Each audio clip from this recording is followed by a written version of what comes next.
The message arrived at exactly 0600 hours Earth Standard Time. It flashed on the main screen of the command center, its imperial seal glowing with cold purple light. Catherine Sinclair stood with her hands behind her back, her weathered face showing no emotion as she read the ultimatum. You have 7 hours to surrender all remaining human territories to the Meridian Empire. Failure to comply will result in complete annihilation. The command center fell silent. 20 pairs of eyes turned toward Catherine, waiting for her reaction.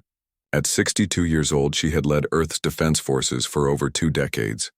Her hair had gone from brown to steel gray during that time, and deep lines marked her face, but her blue eyes remained sharp, calculating.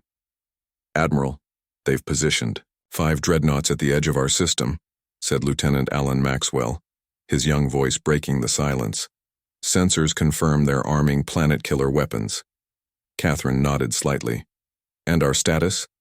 Commander Olivia Winters stepped forward, her tablet displaying grim statistics. 3 functional warships, 14 fighter squadrons, and the orbital defense grid at 70% capacity. Ground forces are stretched thin across the lunar colonies and Mars. We've lost contact with our outposts beyond Jupiter. She paused. Admiral, we can't win this fight. Catherine walked slowly to the large window overlooking Earth. From this orbital command station, she could see the scars of previous attacks, the dried seabeds of what was once the Mediterranean, the permanent dust clouds over former megacities. Humanity had already lost so much. They call me Baba Yaga, Catherine said quietly. Do you know why? No one answered. Everyone knew the story. 8 years ago, during the Battle of Europa, 3 Imperial destroyers cornered my ship. They sent the same message they always do. Surrender. Or die. Instead, I rigged our engines to explode and escaped with my crew in maintenance pods. She turned to face her officers. The explosion created a chain reaction in Jupiter's atmosphere. The resulting electromagnetic pulse disabled 27 enemy vessels. That day, the Meridians lost more ships than in the previous 5 years combined. She walked to the central holographic display. They named me after an Earth witch who couldn't be killed.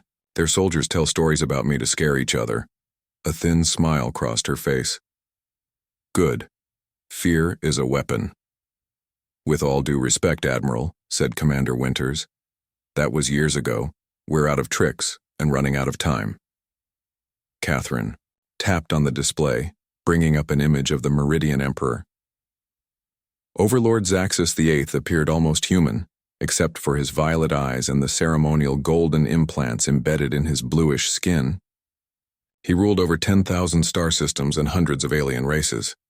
6 months ago, I sent a small team to infiltrate a Meridian data repository, Catherine said. They found something interesting about our friend here. She enlarged the image.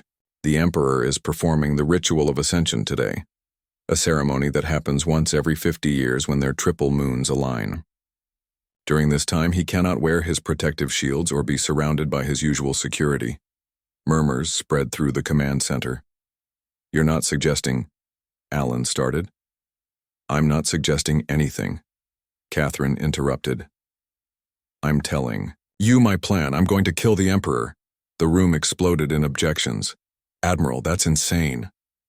Their homeworld is 20 light-years away. Even if you could get there, the planet has planetary shields. Catherine raised her hand and silence fell again. We have one ship they don't know about, she said. The Shadowbreaker. Even Commander Winters looked shocked. That's just a prototype. The phase shift drive has never been tested at full scale. It has now, Catherine replied. Last month in secret. It works. The ship can travel 20 light-years in just over 3 hours and remain undetectable to Meridian sensors. She pulled up schematics of the small stealth vessel. I need a small team, 3 people besides myself. We slip through their defenses, infiltrate the palace during the ceremony, and eliminate the Emperor. And then what? Asked Alan. Even if you succeed, they'll still destroy Earth in retaliation. Catherine shook her head. The Meridian Empire isn't like us. Their entire power structure flows from the Emperor. When one dies, All military actions freeze until the succession is resolved. It's their oldest law, hardwired into their command systems. She looked around the room. We'll have time to evacuate our remaining people to the hidden colonies in the Oort cloud. We can rebuild. It's still a suicide mission, Olivia said quietly. Catherine nodded. Yes. She called up personnel files on her tablet. I need Lisa. Hendricks for tech, Jack Ryan for infiltration, and Marcus Daniels for demolition. She looked up. I'm not ordering anyone. I'm asking for volunteers. Jack Ryan, a quiet man with dark eyes who had served with Catherine for 15 years, stood immediately. I'm in.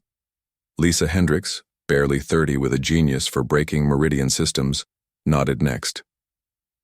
Someone has to make sure you don't push the wrong buttons, Admiral. Marcus hesitated before standing. For Earth, he said. Catherine looked at her watch. It's 6:30 now. We launch in 30 minutes. She turned to Commander Winters. Olivia, you'll be in command while I'm gone. If we fail, surrender our people. Save who you can. As the team dispersed to prepare, Catherine stayed behind in the command center. When everyone had left, she opened a secure medical file on her tablet. The doctor's report was clear. Terminal radiation poisoning from her last battle. 3 months to live at most. She closed the file. She had kept this secret from everyone.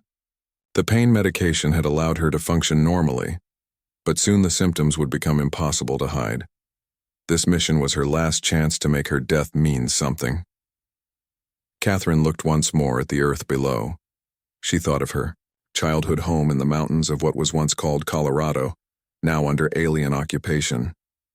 She thought of her brother who died in the first invasion, her parents who didn't survive the famines that followed. I'm coming for you, she whispered to the image of the Emperor, still floating in the holographic display. The real Baba Yaga is coming. In the launch bay, the Shadowbreaker waited, small and sleek. Its black hull absorbed light rather than reflected it. The interior was cramped, designed for function rather than comfort. As Catherine boarded with her team, Alan Maxwell approached. Admiral, I wanted to wish you luck.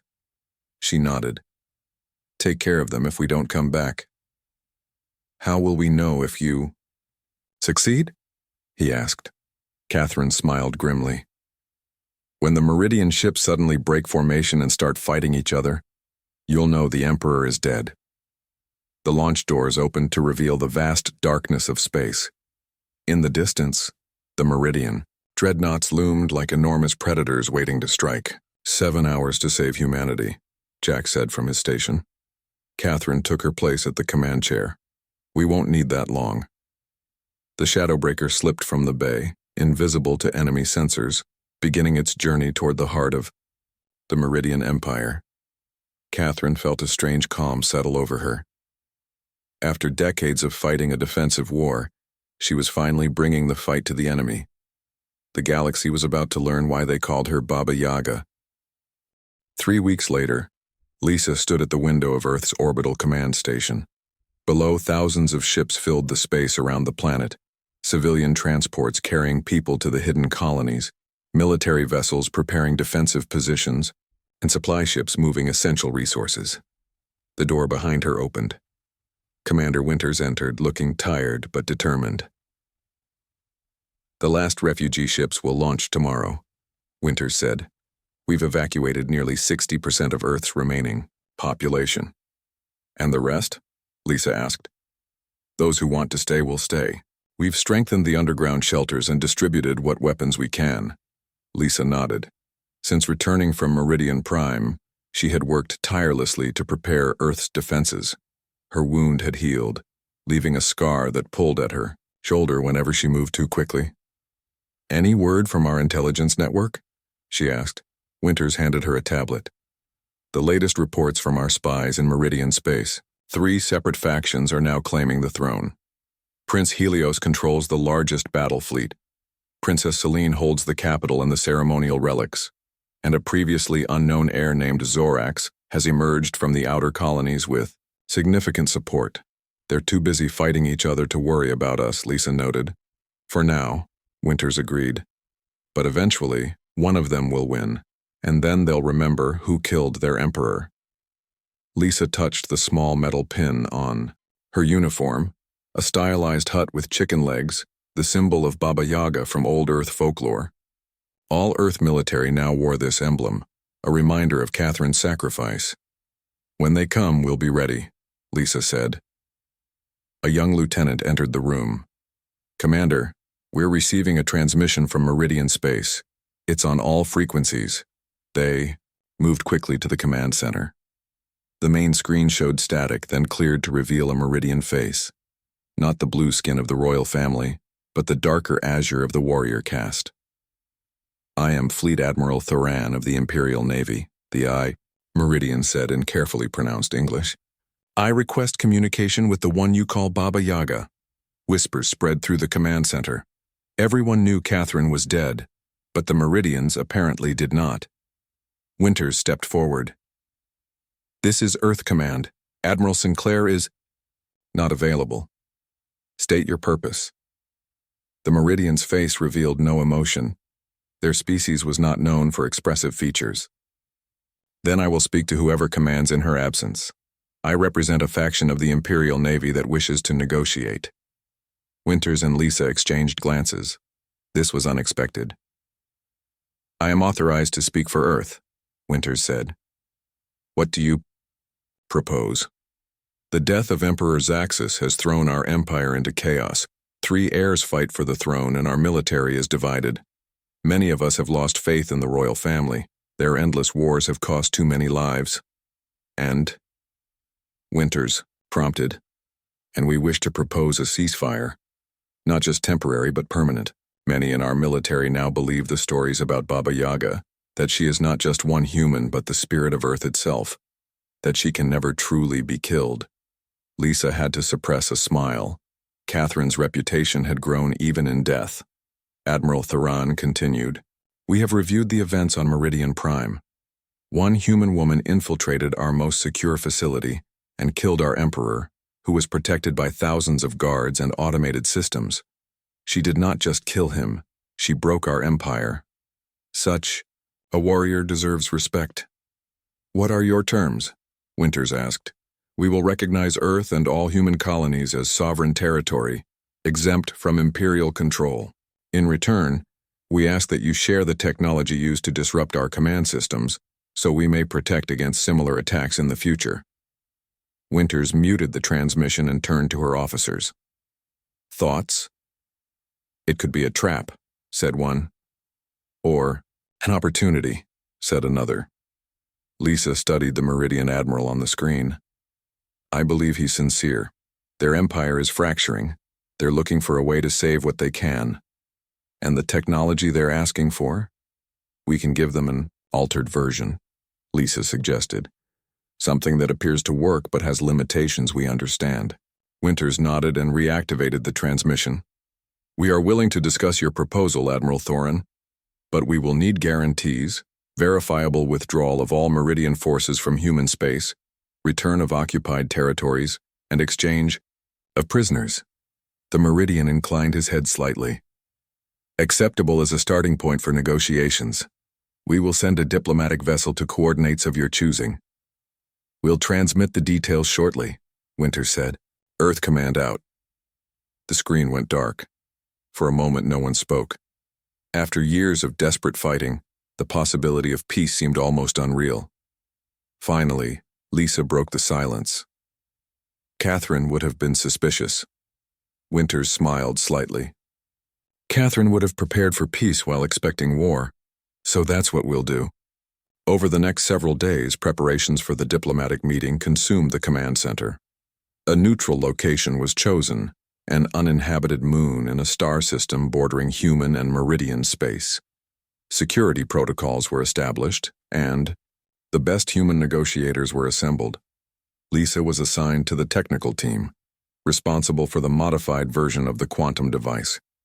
She worked through nights making sure the technology they shared would seem valuable while keeping Earth's true capabilities secret. The night before the diplomatic mission was to leave, Lisa visited Catherine's memorial. It was a simple thing, a OD, holographic projection of Earth as seen from space, with Catherine's name and a single date marking her final mission. Below it, in small letters, was written, 7 hours to submit, 7 minutes to win.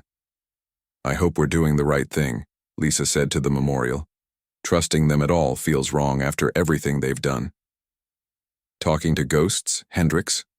Came a voice behind her. Lisa turned to see Alan Maxwell, recently promoted to captain. He had been part of the command center staff when Catherine launched her mission. Just thinking out loud, Lisa replied. Alan studied the memorial. I keep wondering what she would do in our position. She'd look for any advantage, Lisa said. Any way to protect Earth no matter the cost. That's what we're doing, Alan pointed out. This ceasefire gives us time to rebuild, to strengthen our defenses. If it's genuine, you don't trust the Meridians. Lisa touched her scarred shoulder. Catherine died to give us a chance. I don't want to waste it. Alan nodded. Then we make sure this works in our favor, whether they're sincere or not. The next morning, the diplomatic mission departed. 3. Earthships, including the newly commissioned Baba Yaga, traveled to the neutral moon. Lisa watched from the command center as they disappeared into the darkness of space. Do you think it will work? Asked a young officer beside her. I think Catherine gave us a chance, Lisa replied. The rest is up to us. 2 days later, the first reports came in from the diplomatic team. The Meridians had arrived as promised, with only the agreed-upon number of ships. Discussions had begun in an atmosphere of cautious optimism. 1 week later, the preliminary agreement was signed. Meridian forces would withdraw from human space within 30 days. All human prisoners would be released. A demilitarized zone would be established between the two territories. In return, Earth would share the modified quantum technology and agree not to support any faction in the Meridian Civil War. The document was titled the Sinclair Accord, in honor of Catherine. As news of the accord spread through Earth and its colonies, celebrations erupted. People who had lived under the shadow of extinction for years could finally see a future. But in the command center, vigilance remained. Winters had ordered the defense grid kept at full alert. Intelligence agents continued to monitor Meridian, communications, and work proceeded on new weapons and shields just in case. Trust but verify, Winters told her staff. That's what Catherine would have done. 3 months after the signing of the accord, Lisa found herself back on the orbital command station looking down at Earth. The planet was showing signs of recovery. Green was returning to areas that had been blackened by Meridian attacks. Cities were being rebuilt. Ships moved freely through space without fear of ambush. The Meridian Civil War continued, but it had turned inward, away from human space. All 3 Imperial heirs remained locked in conflict, with none able to secure enough support to claim the throne. Some analysts predicted the Empire would eventually split into separate territories, ending millennia of unified rule.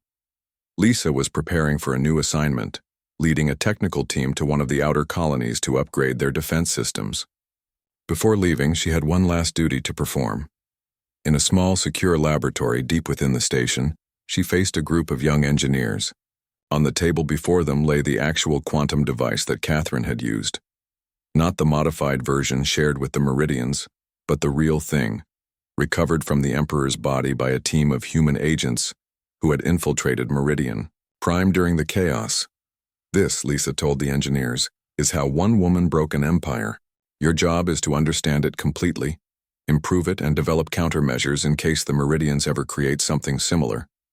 One of the engineers, a young woman with eager eyes, raised her hand. Do you really think they'll come back? The Meridians, I mean. Lisa considered the question. The accord was holding. Trade had begun between human worlds and some Meridian factions. There were even cultural exchanges. The Shadowbreaker hummed softly as it traveled through the darkness between stars. Inside the small ship, Catherine checked her watch. 3 hours had passed since they left Earth. They were halfway to the Meridian homeworld. Status report, she said. Lisa looked up from her console. Phase shift drive is stable. We're completely invisible to their detection systems. Jack was cleaning his weapons on a small table. Infiltration gear is ready. I've got the palace schematics memorized. Marcus sat quietly, reviewing data on his tablet. Explosives are prepped. I can take down any door or wall we need. Catherine nodded. She stood up from her chair, fighting a wave of dizziness. The radiation poisoning was getting worse. She steadied herself against the wall. You okay, Admiral? Jack asked, looking up from his weapons. Fine, she said firmly. Just stretching my legs. She pulled up the holographic display of Meridian Prime, the Emperor's home planet. It shimmered blue and gold, surrounded by defense platforms and fleets of warships. The Meridian capital has the strongest defenses in the galaxy, Catherine said. But today is special. The ritual of ascension means all 3 moons align over the Imperial Palace. During this time, the Emperor must stand beneath the open sky to receive the blessing of the stars. Lisa enlarged the image of the palace. Security will still be tight, royal guards everywhere. That's why we're not going through the front door, Catherine replied. She pointed to a small structure near the palace. This is the central water purification hub. The Meridians are semi-aquatic. They need to immerse themselves in treated water every few days.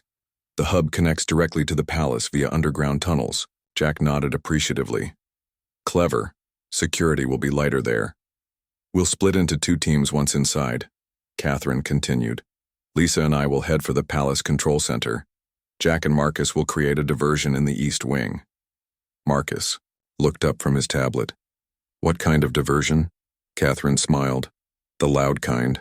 She turned back to the holographic display, zooming in on the Emperor's ceremonial chamber. The ritual begins in exactly 3 hours and 22 minutes. The Emperor will be most vulnerable during the moment of openness, when he removes his protective gear. That's our window, Jack said. Yes, it will last exactly 7 minutes. The ship suddenly shuddered. Warning lights flashed. What was that? Catherine demanded. Lisa's fingers flew over her console. We hit something. Some kind of cloaked mine. Are we detected? No, but our phase shift drive is damaged. We're still invisible, but we're now moving at normal speed. Catherine calculated. Quickly. New arrival time? We'll miss the beginning of the ceremony, Lisa said. We'll arrive with just 15 minutes left in the ritual. Catherine nodded. Then we have less room for error. Let's review the palace layout again. For the next hour, they studied every detail of their plan. Catherine felt another wave of pain wash over her. She discreetly took a small pill when no one was looking. Jack noticed anyway. You're sick, he said quietly, while the others were focused on their tasks. Catherine met his eyes. Does it matter? No, he replied after a moment, but it explains why you volunteered for this one-way trip. We're all on a one-way trip, Jack. Some of us just have a better view of the destination. She put her hand on his shoulder. I need you focused. Always am, Admiral. The ship's sensors beeped. They were approaching Meridian Prime. Through the view screen, they saw the blue-gold planet growing larger, its 3 moons nearly aligned. Entering the atmosphere in 5 minutes, Lisa announced. I found a gap in their sensor network. Catherine addressed her team. Once we land, we'll have exactly 37 minutes to reach the Emperor. Everyone clear on their roles? They all nodded. Lisa, you're with me.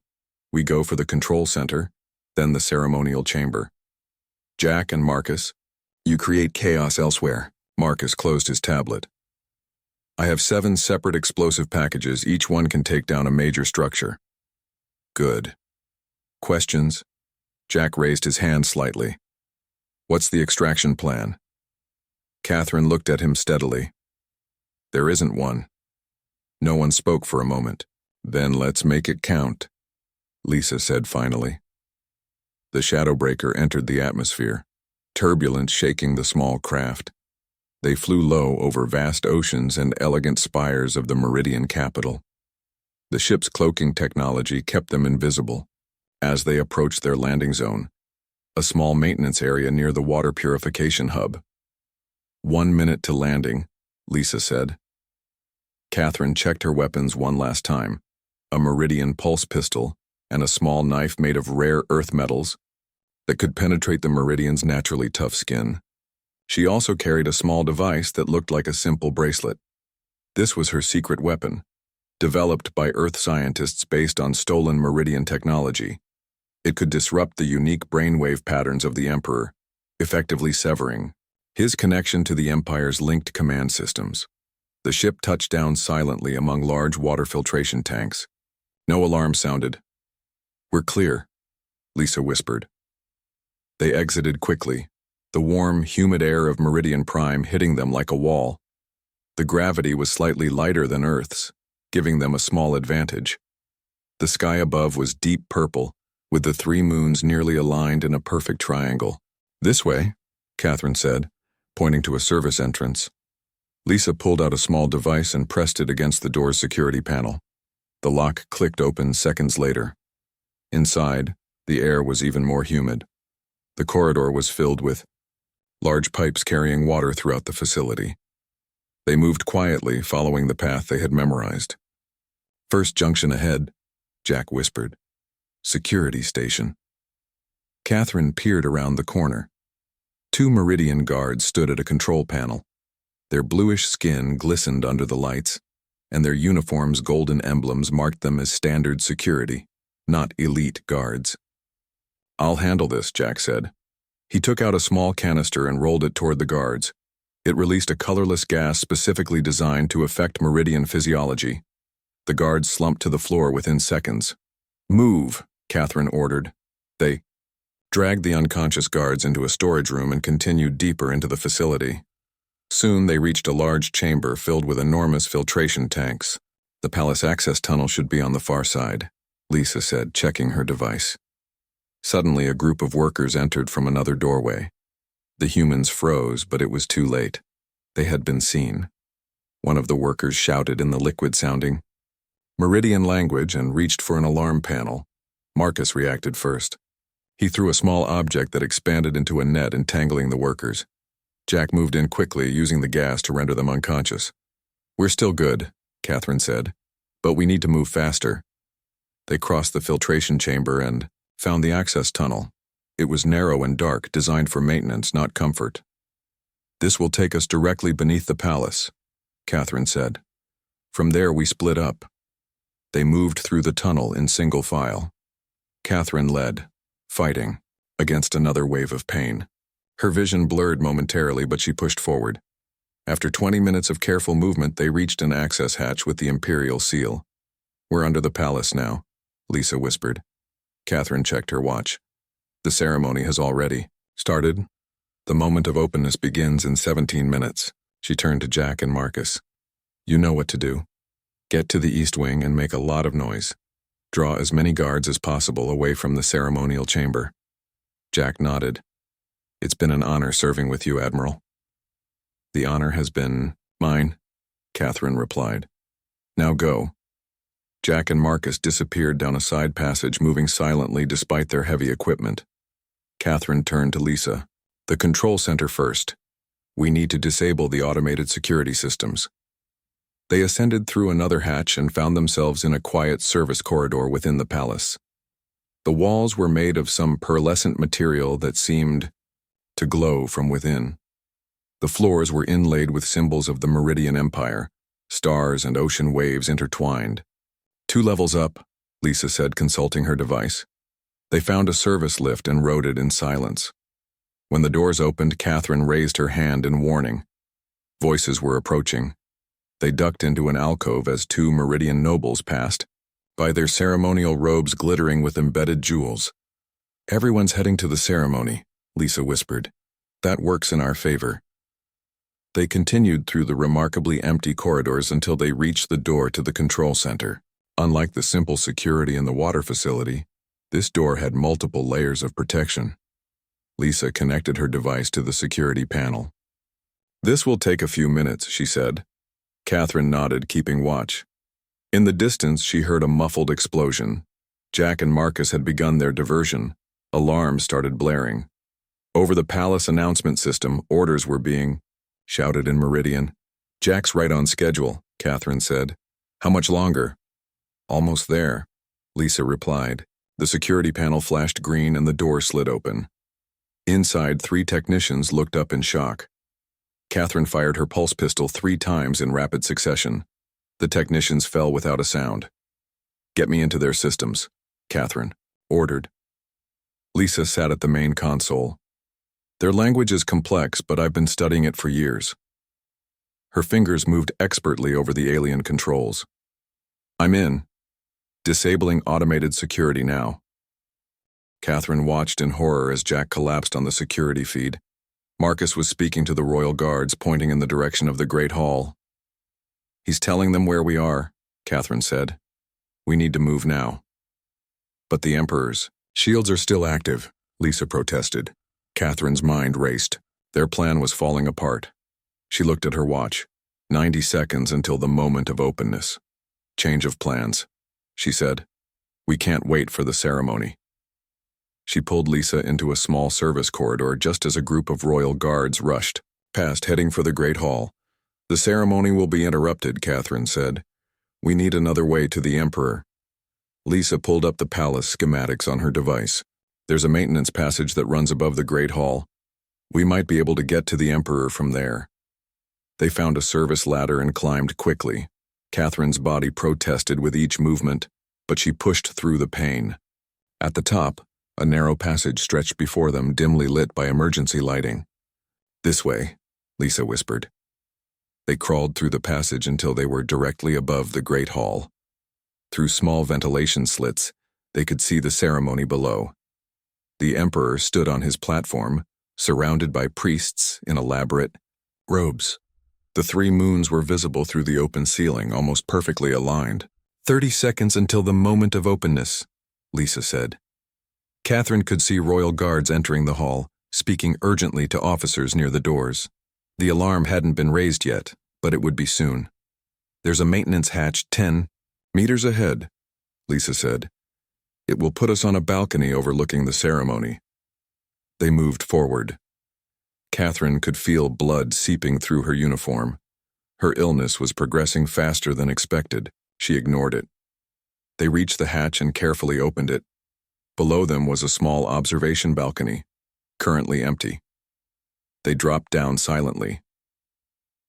From this position, they had a clear view of the Emperor. He stood with his arms raised as the moons aligned overhead. Golden light bathed his blue skin. It's starting, Lisa whispered. The Emperor began to remove his protective gear, first his ceremonial helmet, then the shield generator on his chest. Around him, the priests chanted, in the ancient Meridian tongue. At that moment, shouts erupted from the entrance of the hall. Royal guards were pushing through the crowd, pointing toward the balcony. We've been spotted, Catherine said. Lisa, jam the doors. Lisa worked quickly on her device. Done. The doors are sealed, but it won't hold them long. Below, confusion spread through the ceremony. The Emperor's guards moved closer to him, but protocol prevented them from interrupting the sacred ritual. Catherine drew her pulse pistol. Cover the entrance to this balcony. I'll take care of the Emperor. Lisa nodded, moving to guard their position. Catherine took aim at the Emperor. Her finger tightened on the trigger, but before she could fire, something struck her from behind. She tumbled forward, nearly falling over the balcony railing. Marcus stood there, a meridian weapon in his hand. I can't let you do that, Admiral. Catherine recovered quickly, ducking as he fired again. How long have you been working for them? 3 years, Marcus replied, advancing slowly. They promised to spare Earth if I delivered you. And you believed. Them? Catherine spat. Lisa turned at the commotion, but a shot from Marcus caught her in the shoulder. She fell, crying out in pain. Catherine launched herself at Marcus, ignoring the burning in her chest. They grappled briefly before she managed to knock the weapon from his hand. But Marcus was younger and stronger. He pinned her against the wall. Meridians respect you, he said. They'll put you in a zoo, study you, you'll live. That's not living, Catherine gasped. With a sudden movement, she brought her knee up hard. Marcus doubled over, and Catherine struck him in the temple with her elbow. He collapsed unconscious. Catherine rushed to Lisa. How bad? I'll live, Lisa said through gritted teeth. But I can't use my arm. You have to finish this alone. Catherine looked down at the ceremony. The Emperor was now completely unshielded, bathed in the light of the 3 perfectly aligned moons. His guards were distracted by the commotion at the doors, which were beginning to buckle under heavy impacts. The ritual is at its peak, Lisa said. This is your only chance. Catherine checked her pulse pistol. The power cell was damaged in the fight. She tossed it aside and pulled out her knife. Stay here, she told Lisa. If I fail, try to escape through the maintenance passage. Lisa grabbed her hand. It's been an honor, Admiral. Catherine nodded. For Earth. She climbed onto the balcony railing and jumped. The fall was about 5 meters. Catherine landed hard on the ceremonial platform, her lighter weight in meridian, gravity saving her from serious injury. She rolled to her feet directly in front of the Emperor. For a moment they stared at each other, the human admiral and the ruler of the largest empire in the galaxy. His violet eyes widened in recognition. Baba Yaga, he said in heavily accented English. Around them, chaos erupted. Priests scattered, screaming. Royal guards fought to reach the platform, but the crowd's panic slowed them. Your Majesty, Catherine replied with cold formality. She raised her knife. The Emperor didn't flinch. You've come all this way to kill me? You must know it changes nothing. My successor will destroy your world just the same. I didn't come to kill you, Catherine said. I came to destroy your empire. Before the Emperor could respond, Catherine lunged forward, but instead of using her knife, she grabbed the Emperor's wrist and slapped her bracelet device onto it. The Emperor laughed. A bracelet? Is this human humor? No, Catherine said. It's a quantum entanglement device designed specifically for your unique brainwave pattern. The Emperor's laugh died as the device activated. A soft blue glow spread up his arm and into his head, where his neural implants began to spark. What have you done? He gasped. Your empire's command systems are linked directly to your mind, Catherine explained. My device is sending contradictory commands through that link.